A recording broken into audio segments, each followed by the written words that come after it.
ఈ క్రియేటివ్గా ఆలోచించడం అనేది గొప్పవాళ్ల సొత్తేమీ కాదు. ఇప్పుడు అస్సలు చదువుకొని సంపాదన చాలా తక్కువగా ఉన్న తల్లిదండ్రులు వాళ్ళ కొడుకుని ఒక పెద్ద యూనివర్సిటీలో చదివించడానికి చక్కటి ప్లాన్ చేస్తారు. అది క్రియేటివ్ థింకింగే. అలాగే ఒక వ్యాపారి తన షాపుకు వచ్చే కస్టమర్స్ని రెట్టింపు చేయడానికి ఐడియాలు వేసి వాటిని అమలు చేస్తాడు. అది కూడా క్రియేటివిటీయే. సృజనాత్మకంగా ఆలోచించడం అంటే దేన్నైనా మరింత బాగా చేసేందుకు మార్గాలు వెతకడం అని అర్థం. ఏ పనిని చేయడానికైనా అన్నింటికన్నా ఉత్తమమైన మార్గం ఒక్కటే ఉండదు. క్రియేటివ్గా ఆలోచించే వాళ్ళకి అనేక మార్గాలు కనిపిస్తాయి.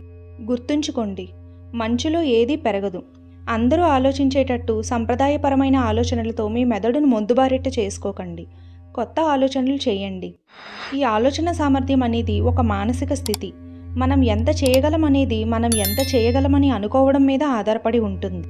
మీ క్రియేటివిటీని పెంచుకోవడానికి అడగండి, వినండి. గొప్పవాళ్ళు వినడానికి మాత్రమే ఇష్టపడతారు. తక్కువ స్థాయి వాళ్ళు మాట్లాడడానికే ఇష్టపడతారు. వ్యక్తి ఎంత గొప్ప స్థాయిలో ఉంటే అతను మిమ్మల్ని అంత ఎక్కువగా మాట్లాడమని ప్రోత్సహిస్తాడు. మీ క్రియేటివిటీని పెంచుకోవడానికి మీ మెదడుకి ప్రేరణ కావాలి. దీనికోసం మీ వృత్తి రంగంతో సంబంధం ఉండి మిమ్మల్ని ఇన్స్పైర్ చేయగల వేరే వ్యక్తులను తరచూ కలుస్తూ ఉండండి. రెండోది, మీ వృత్తితో సంబంధం లేని ఒక బృందంతో కలిసి వాళ్లతో సమావేశాల్లో పాల్పంచుకోండి. మీ క్రియేటివిటీని పెంచుకోవడానికి ఉపయోగపడేవి మీ ఆలోచనలు.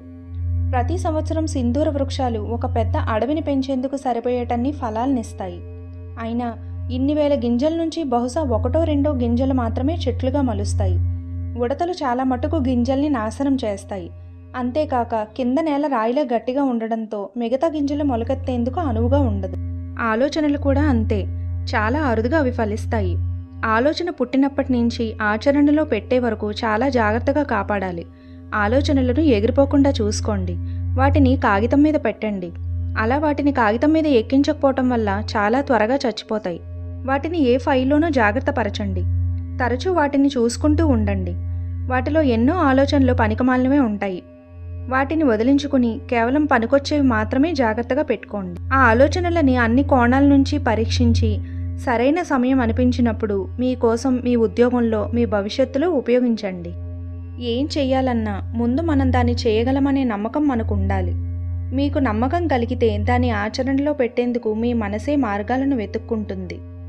ఒక పని అసాధ్యమని మీరు నమ్మితే మీ మనసు అది ఎందుకు అసాధ్యమో నిరూపించేందుకు కష్టపడి పనిచేస్తుంది.